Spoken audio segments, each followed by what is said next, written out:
That's right. Greetings, fellow armchair Imagineers. Tiki here. And Joker's Wild. It's me. And Alex.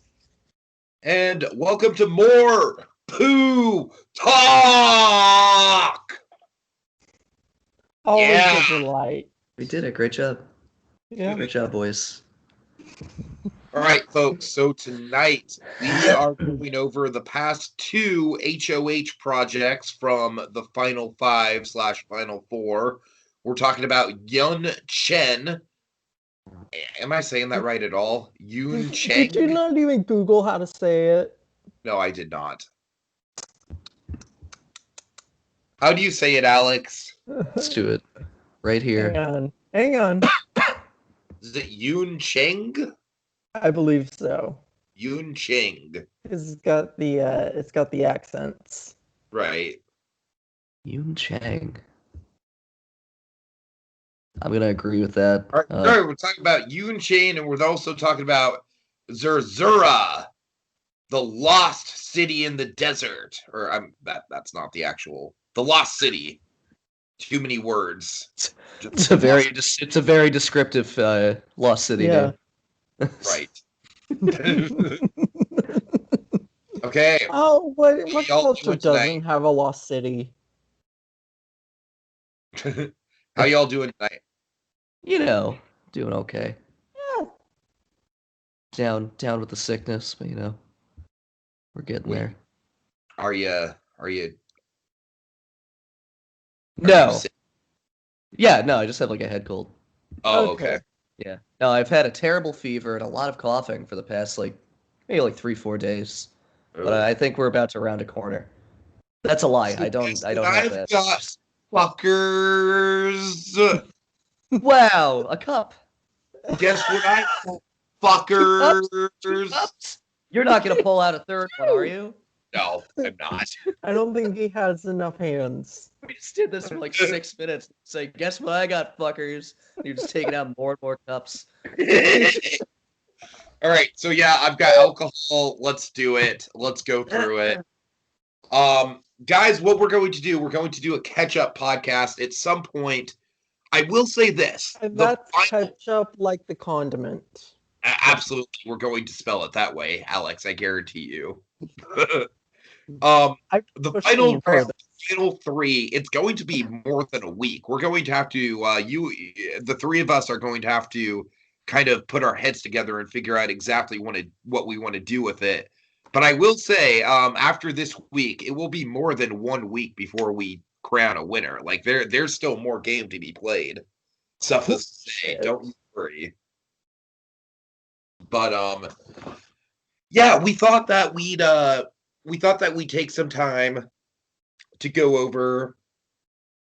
I don't know. I'm doing these dramatic pauses. We thought we'd take some time to go over and critique the last two lands that you guys have done for Disney's Lost Kingdoms, which I gotta say, Evan, you dug up the Mirror Disneyland, and that brought back so many memories, so much imagery. I gotta say, this feels like another kind of like it almost kind of feels like a mirror Animal Kingdom, if you will. No, I definitely agree with that. Like the Lost Kingdom is quickly becoming one of the most ambitious, backstory-filled. I did not expect this when they went with Lost Kingdom. I am in love with this park. I'm just gonna say it right now. I really honestly, like this. I have to agree with you. It's so good. Yeah. I think this park has a little bit of everything. It's got the animals, it's got the exploratory nature, it's got the rich backstory, but it's also got really, really damn good e-tickets and attractions and a supporting lineup, and it's really singing so far. Yeah. Yeah, it's incredibly unique, and I really enjoy it. Oh yeah, I think that this park sells itself on just all the detail. Yeah. So at the end of the day, when it comes to the legacy of 1986 season 1, I think the Mirror Disneyland that you guys did was a success for the most part. you guys had some real high points. Like, I think the opening land, we can all agree, was amazing. Harbor Town. Yeah. So good. And then Adventure Atoll was rather infamous, but it was ambitious. It was really ambitious, and it kind of set it. It kind of set a tone. And oh my god, Age of Magic just. I still haven't gone back and completely read all of that, and I don't know if I ever will, just because it's so much. It is, but that's where podcast is for. Went off the rails. I liked what they did with the small world concept, and then of course we had the dreaded Tomorrowland, which was the point where I just that created so much controversy that I just dropped off of being a judge for a while. Yeah. Oh. But you guys like the what they were doing with the hotel in the downtown Disney, right? Yeah. That's definitely. Yeah. Those were fantastic. Grand American was something we have to address with the catch-up podcast. Yeah, Grand American was a delight to read through in Disney Corridor. I love me some New Orleans. Yeah. It was all done very well. But yeah, I mean, the first park had some ups and downs, but I feel like this park has been consistently good. You know what? In a way, it reminds me of Tokyo Disneyland and Disney Sea, where Tokyo Disneyland has some amazing stuff in it. It's also got some stuff that's a little derivative. Overall, it's a fantastic park, but no one can argue that Tokyo Disney Sea is the crown jewel. Like, that is the park where all the creativity, all the game-changing Imagineering, everything went into that park. And Tokyo Disney Sea might be a fantastic park in its own right, but much like how we're seeing this shape up, I really think you guys are going out of your way to make the Lost Kingdoms something special, and I really think that's gonna go a long way in terms of the legacy of this season. Oh yeah, for sure. Yeah. Also, one of the things I wanted to address up front is, how do you guys think that this season, just kind of as a whole, has been working with the whole idea of, because now that we're in the home stretch, now that we've only got a couple more pieces of the puzzle to fit in, I really think it's fucking super cool that we have this one website and this one part concept that's really just come together, gelled. It's really everyone's hard work kind of like cemented into this one piece of Armchair Imagineering. And I gotta tell you guys, this is maybe because of course this base concept we've done before for stuff like League of Dreamers, but man, I mean, just in terms of like how the season was structured, of course, some of the dramatic vote offs and whatnot. Yeah, I still don't get the point of them voting Nate off. It's okay. We'll get there with the strategy podcast. Frankly, I don't really get the point of them voting Pi off either, but we'll get there. They're making moves. They thought that they were doing something. Let's say that much. But yeah, at the end of the day, I look at this site, I look at everything that's been created, even the ups and downs, even the stuff that didn't go over quite so well, like the Tomorrowland of it all. I mean, it all blends together, and it all just creates such a great kind of like testament to the season, and I'm super proud of it. Yeah. Oh yeah, I this is definitely a competition. I can say like I'm super proud of what I as a host brought to this. Just because like from the very inception, this was kind of Tiki and mine's baby. Oh yeah. And when you consider that the first run of 1985 or 1984, I believe it was. 1984. Yeah. We skipped a year. 1984. 1985 doesn't exist. It's a lost season. That's just a Bowling for Soup song. Season 3 1985. I think we should make season 3 1985. Yeah. Just giggles. But in 1984, basically that season was Basket Buddy steamrolling everybody and me kind of like struggling to keep people interested in it. Yeah. And my God, what a night and day difference it's been. I mean, it was the Basket Buddy show for sure. more than anything. And then this, like, did anyone expect this Final Four? Well, I mean, yeah. if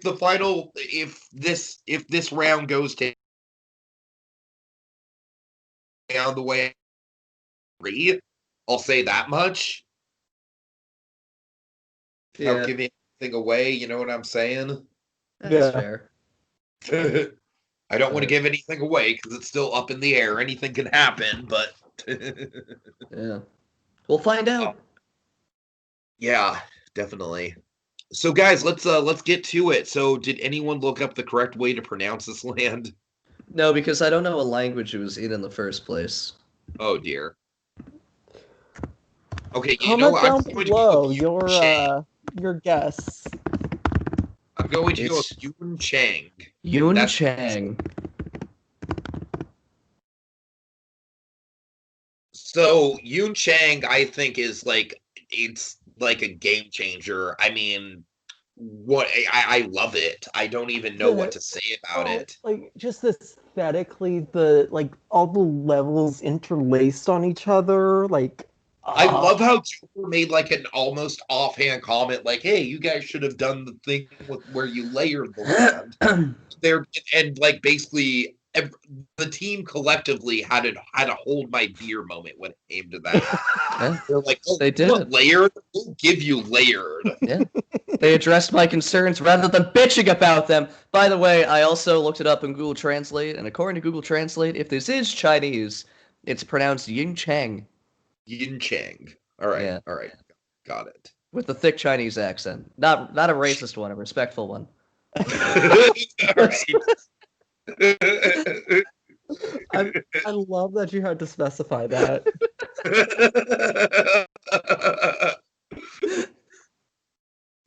All right, so at this point, man, I think Peregrine is like the king of backstory, and we all know it. Yeah. I honestly think Peregrine could write a novel using all the backstory that he's come up with so far this season and just weaving it all together. It's incredible. Yeah. Peregrine, you need to write a book. You need to write a book. That's right all now. I'm saying. Right now. And like the other thing is that all of his backstories have been very successful. When other people have written backstories, they've been hit or miss. Not to call out anyone, but Peregrine's. No, call him out. Call him out. No, I'm not gonna do that. But Peregrine's backstories have been very consistently good and fitting and not convoluted. Yeah. They're not convoluted, but they are layered, and that's what I like. There's a fine line between layered and dense. And dense is what you don't necessarily want, and layered is what you want. Yeah, absolutely. Yeah, I couldn't say it better myself. No, and on that backstory, am I the only person who realized how scummy the Everett Erie guy is, with the painting the rock skull? I mean, he's absolutely kind of like born in the Barnabas T. Billion kind of C character where, right, or Harrison Hightower, where it's like, yeah, he's the main character, but does he really have everyone's best interest at heart? And in this guy's case, absolutely not. But I feel like that leads to some morally ambiguous storytelling that's really interesting. Yeah, no, absolutely. And I feel like that's why Big Thunder at Disney World is so interesting with the queue and everything, because it's like you're basically setting up like Barnabas T. Billion's got this whole big mining operation going on, and oh boy, nothing can possibly be going wrong with this, right? Right? And then there's an earthquake. Yeah. I don't know. I spent an hour in the Big Thunder Mountain queue at Disney World my last trip, and I kind of fell in love with it. It's my favorite queue. I really love that queue. It's fantastic. Yeah.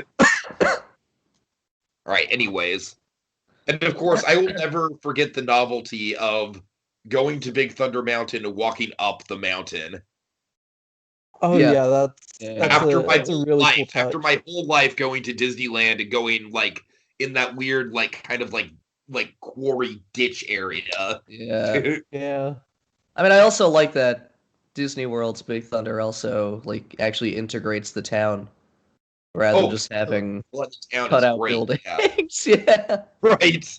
Although I will say the Flooded Town doesn't have the Tony Baxter cameo that Disneyland's does. No, because the Tony Baxter cameo is in the queue. But you go past it on the I know. ride. No, but Disney World still has a Baxter cameo. Yeah. He Does is it? Barnabas. Yeah, he is Barnabas T. Bullion. No, you see him in the queue, I guess, right?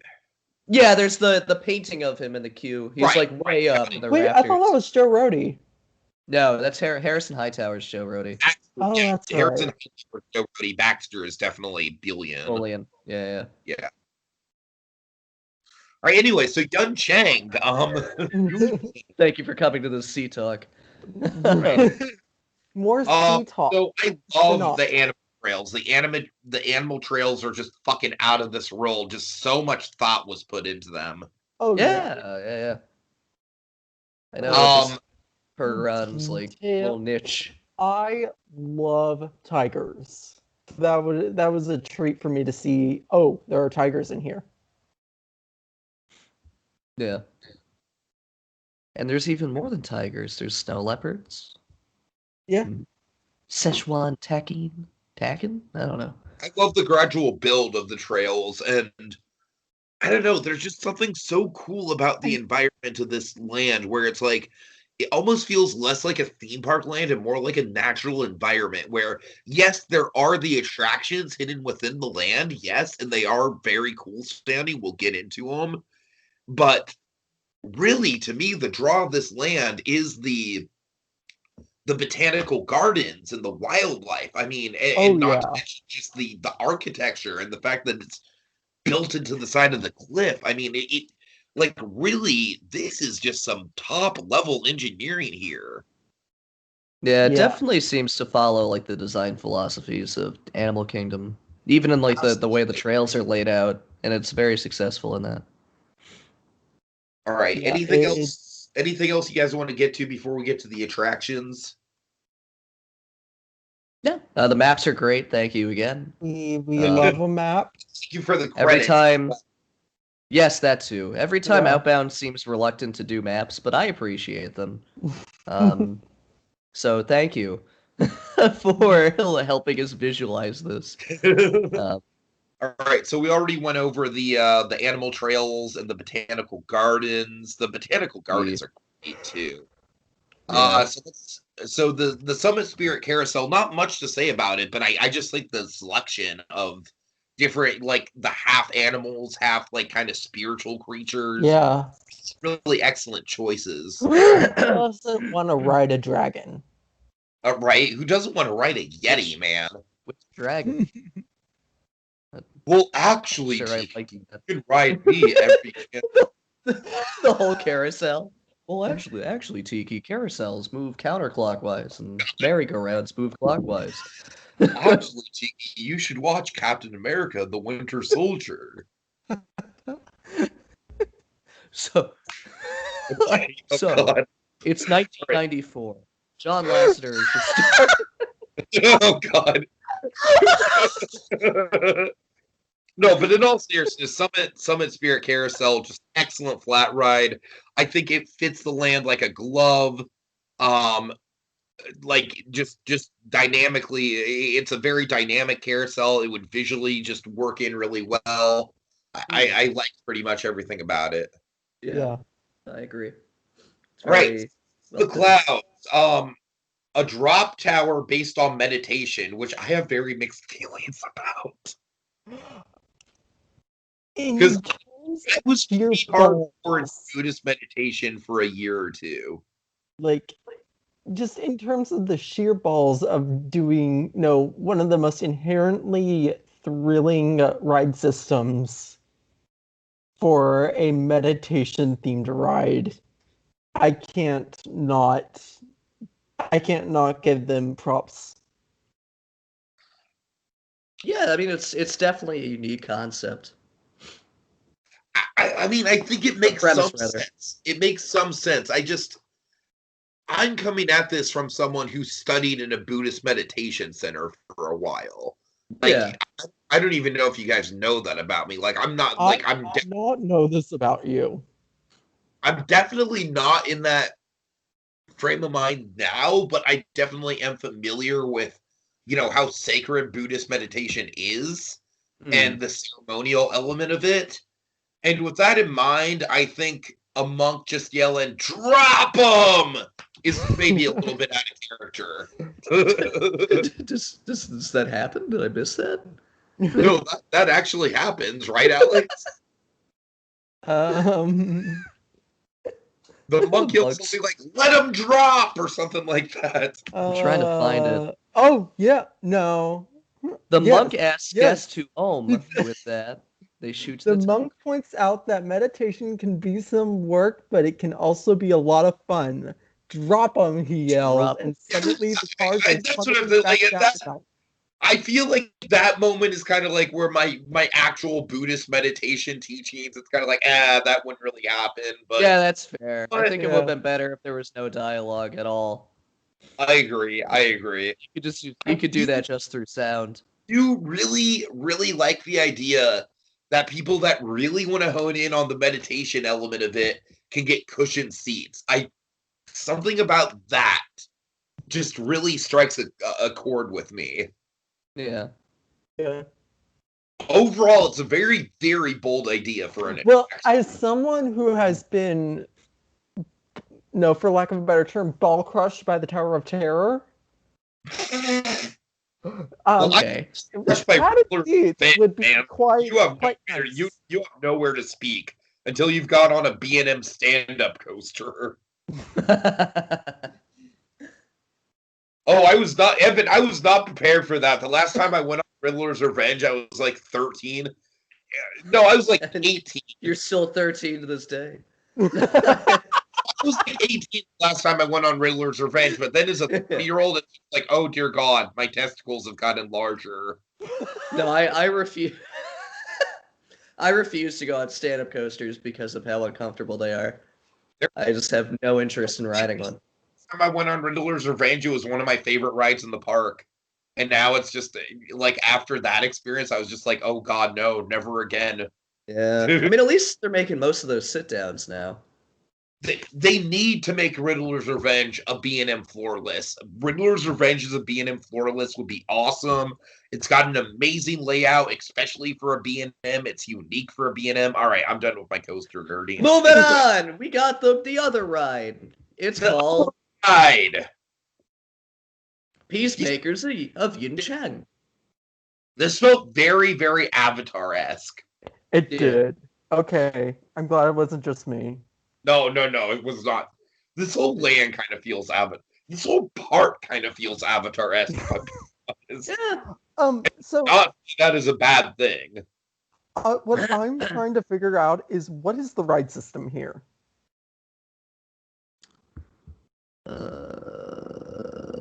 Because they did not mention that at all.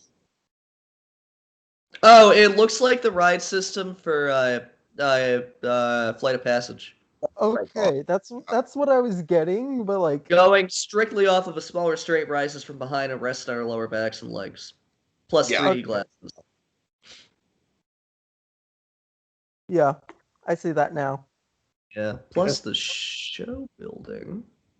Yeah, it's definitely a I Flight hate of to Passage. admit this, but I honestly think that Sword of the Clouds maybe almost outshadowed this in a way. Because how often do you get a drop tower themed to meditation of all things? Yeah. Yeah. I mean, like, just in terms of like a evolution of Flight of Passage, I think that this is really cool. Hey I mean, man, it's evolution of Flight of Passage. like Pandora, where the attractions more complement each other than they do outshine Yeah. each other. Yeah. Remember my Fantasia pitch, Alex? The Fantasia pitch that I beat you on? You I'm crazy just- kids in your fights. Anyways, Yeah. yeah, it's a solid ride. It's a cool extension of the Flight of Passage tech. I'm just saying, Sword of the Clouds really sticks out in my mind as the attraction that I'd be most interested in doing, and I would absolutely spring for one of those cushion seats. You better believe it. I mean, you're talking to the person who likes Navi River Journey over Flight of Passage, so That's just an inherently, Really? like, objectively wrong opinion. I And mean, I like Navi River Journey is fun. Just to be clear, I like Navi River Journey more than most people, but I still think that's an objectively incorrect opinion. It's a wonderful sea ticket. I'm Yeah, a Flight of sucker Passage is for those Flight of wonderful sea Passage. tickets. Flight of Passage is like the best simulator ever made in a theme park. So Okay, That. I've never been too crazy about simulators, to be honest. Well, see, it's your bias. it like takes the cake. Like, sorry, not sorry. I think that Navi River is a better ride than Flight of Passage. Well, no, I think Navi River is a better experience than Flight of Passage. It's I still okay, disagree. Alex. We still love you. Yeah. Oh, well, yeah, you better love me. Fucking delight. All right. Any other thoughts about Yoon Shin? Yeah, I thought it was love great the in fact that their big, like the big, sit down restaurant of the land was entirely vegetarian. Oh, shit. Yeah, we should talk about dining. That totally escaped me. Yeah, Dining. We got restaurants. We got the Alpine Tea House Yeah. and Base the Camp tea house Bistro. was really interesting. That was a really interesting choice to make into like the premier dining experience. But Yeah. culturally, it's like it's accurate. It makes sense. I mean, a lot of Asian cultures are very into tea. As Yeah. Uncle Echo points out. And also, I just have to point out this picture on the Cliff Face Cafe with the snow leopard licking the glass. Mhm. I love him.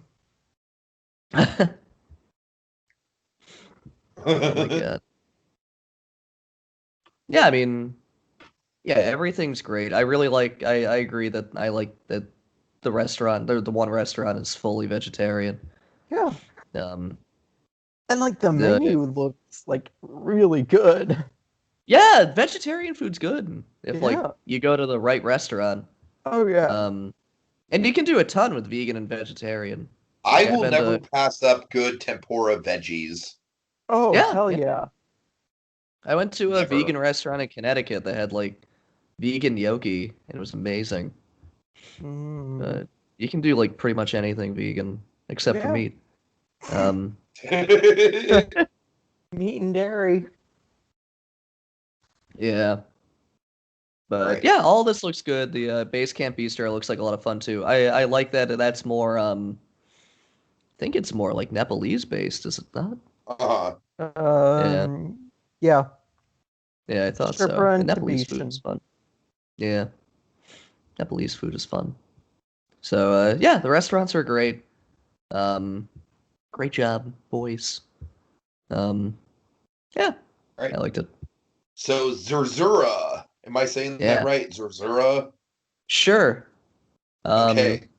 Let's take a The look at the comments first backstory- before we get into The this. backstory floored me, man. The backstory on this fucking floored me.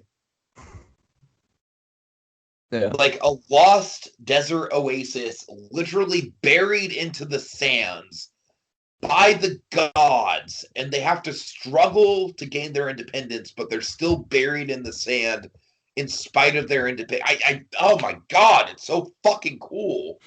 It is. It And that, is a I feel like gorgeous I feel backstory. like the Lost Kingdoms, if the Lost Kingdoms was ever actually made, it would absolutely eclipse Tokyo Disney Sea as like the most inventive Disney park ever in terms of the backstory, in terms of just like stuff that you would never ever think of for a land, but they just execute it so well. So guys, I am all in on Zezura. I am all in on the Lost Kingdoms in general. I mean, you guys are just fucking killing it. Yeah.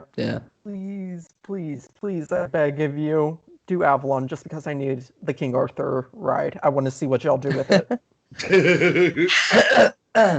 Not that like it'll affect my score or opinion or anything, but like please do it. Yeah. All right. So where do you guys want to start with Zezura? Let's go with the attractions. Yeah. Start in retail because there's not really much to go over there. No, yeah, whatever. First, we got dining. We got the Il Menagerie. I will say dining and retail was a little bit of a disappointment here, especially compared to the last project. But I mean that's fair enough. Who did these? Ace Astro. Did we even get a good reason why the main dining is an Italian restaurant in the middle of it? Because it's a Mediterranean. It's a Mediterranean land. I don't know. I guess so, but in that regard, like I think the menu is very just stock, like American Italian, though. I mean, to be fair, Italian food and American Italian food aren't terribly different. Yeah. Me being Evan. Like, I mean, lasagna. Lasagna I would take off. Difference between American Italian food and Italian food? I'll tell you the difference. Napolini versus Tutto Gusto. I mean, yes and no. I mean, it just depends. I mean, this is very vanilla Italian food, but I still think it's Italian food. Though I would take out the lasagna. The Turquoise Cafe is pretty solid. It seems like basically when I picture it, I picture the Tangerine Cafe, which isn't a bad thing. Yeah. R.I.P. Tangerine Cafe. Is that officially dead? I think so. Oh man, that makes me fucking sad. Anyways. You know what's sad is that I looked up entertainment on the app today and there was just an empty screen. Yeah, just nothing. We have the Voices of Liberty, the mariachi band. Come to the River Roost where you can drink in silence. Did I ever tell you guys the story of the very serious businessman-looking man who was just trying to concentrate on his business when Yeehaw Bob was playing? That's funny. It was like he was just so serious, and he, like, my grandma like kind of pointed him out, like, oh, that guy like looks really serious. I bet he's not gonna like when Bob comes out. And then sure enough, like throughout the Bob show, you could just see him getting progressively more and more annoyed. That's great. I love it. Anyways, both offerings here I think are solid. Yeah. I think you guys could have done with maybe another like marketplace type dining location. I know you did the marketplace retail, but especially because you have a bazaar. Yeah. That's what I'm saying. Yeah, like you have a fruit cart, but that's, I don't know, like I need a little bit more than a fruit cart. Yeah. As a fruit cart, for fuck's sake. True story. I just want to advertise Japanese candy. It's called Melty Kiss. It's like an M&M, but it's a cube, and it's full of strawberry.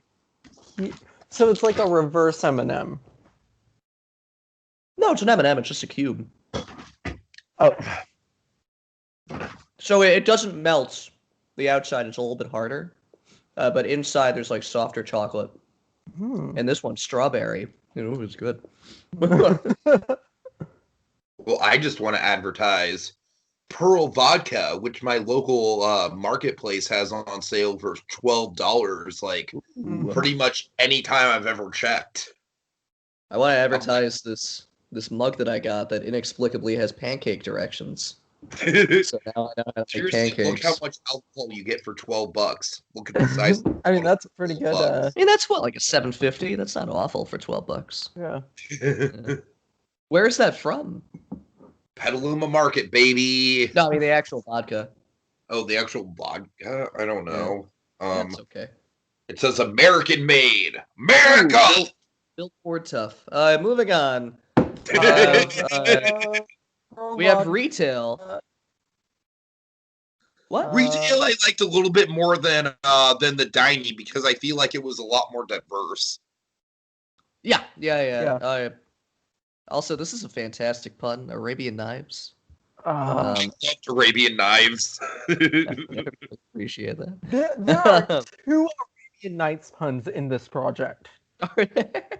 Good. And even though the other one, the attraction-based one, was the one that they kind of gloated about, I think Arabian Knives is the more successful one. Yeah.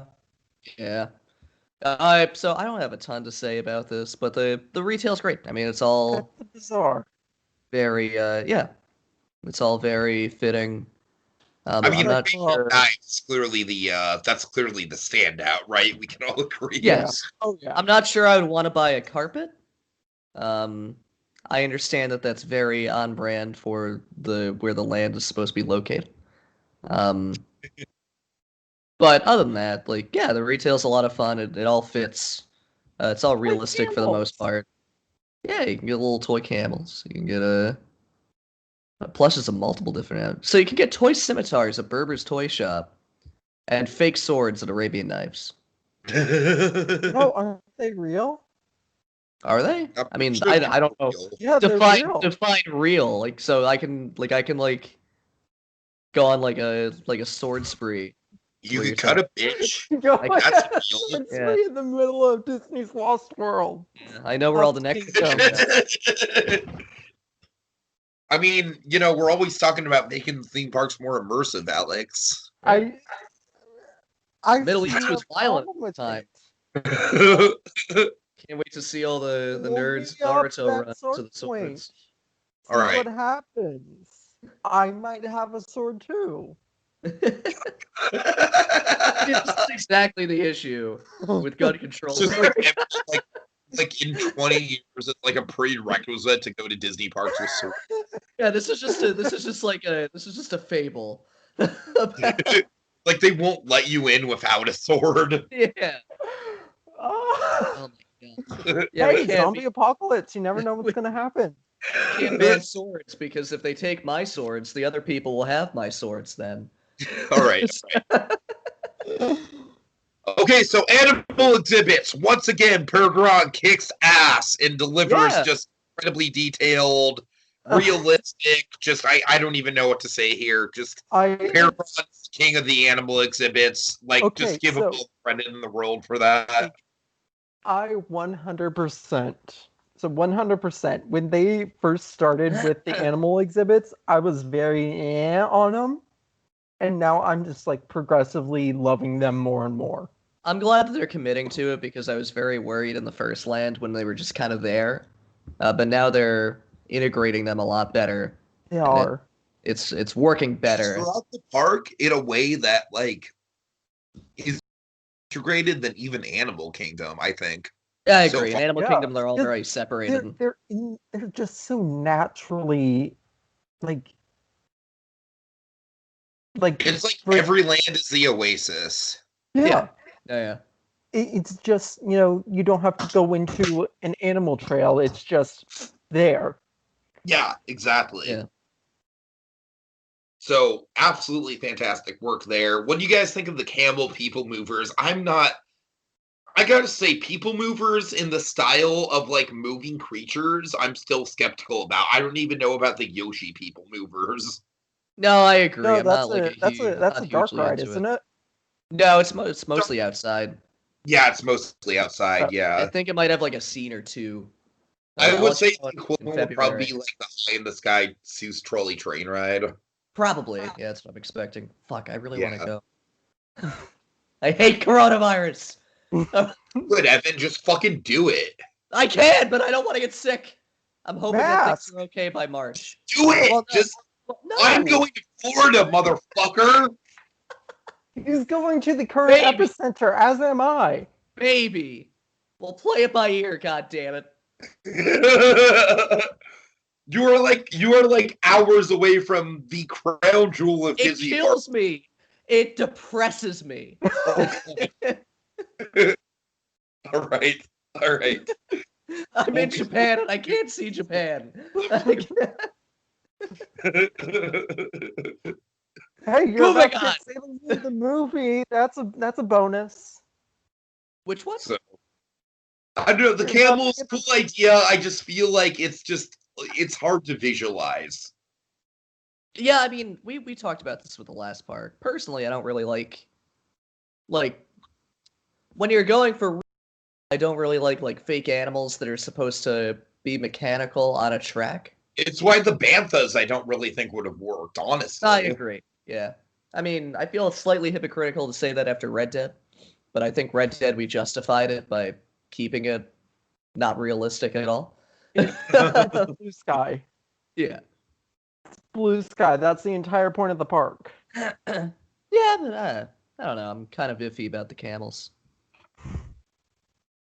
Right, so I'm embarrassed because I don't actually think I read through the Catacomb of the King's Tomb. It's okay. We can read it together. Yeah. All right. So, Sorry, Dash. Curse of the King's Tomb. Yes. Dark Dark Ride. Ride. Hop onto a cart. Please read with me. And journey down into the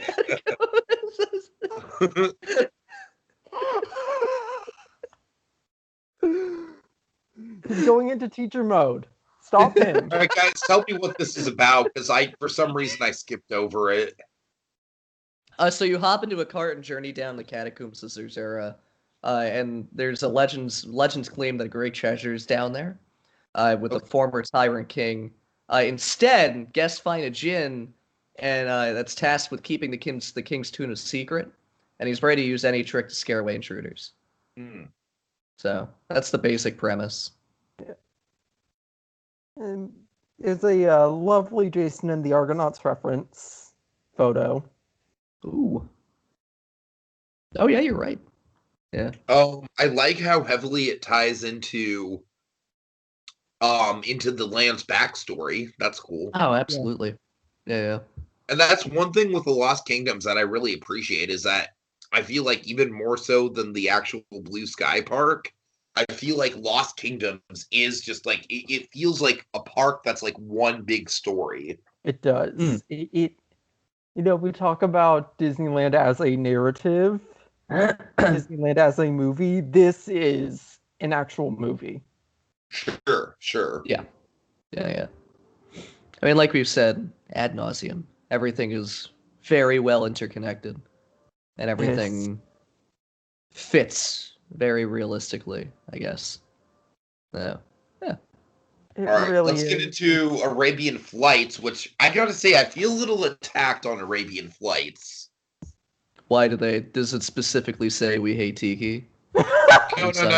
It's just like, basically in Sorcerer's Apprentice, I made the Arabian Nights Dark Ride, which was essentially like Peter Pan's flight, but flying over Arabian locales. And Arabian Flight is like, fuck that, we're going to do a roller coaster over Arabian locales. The real question is, did they do it better? I honestly think they did. Yeah. You did it. You beat Tiki. Yeah, this was just like Thrill Ride if you had... They did it way more descriptive than I did, though. Like, they put way more research into the actual locales. That's the thing that kind of sets it over the edge, I think. Although one thing I will say about this... We have the benefit of presentation. We do. One thing I will say about this, I'm not sure how I feel about you guys going to Mecca. That seems a little weird to me. But everything else is great. I really like the ride in general. I think the premise is great, and the execution's really great. Yeah. I think that, like, 100%, I think that, the ride system, so cool. Yeah. It's a great And ride then, system. Just the nature of the whole thing is so cool. Just really, really fun.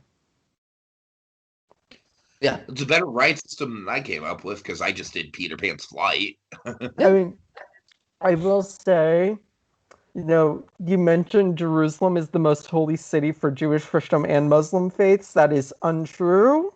Oh, It is Mecca for the Muslim faith. I just want to point that out. how Yeah, but it's dare still you one of guys. it's still Zero one out of of the ten. most. But Yeah. it says the most holy city for Jewish, Christian, and Muslim faiths. That's fair. Alex, I also just want to point out that you're freeze framed in a really awkward position right now. I am. No, you're not. Yes. That's Tiki. Oh, it is just me. Yeah, you look stunning to me. Both of you are moving. So Wow. Woo. Movement. All right, guys. I think we've pretty much said everything we need to say here.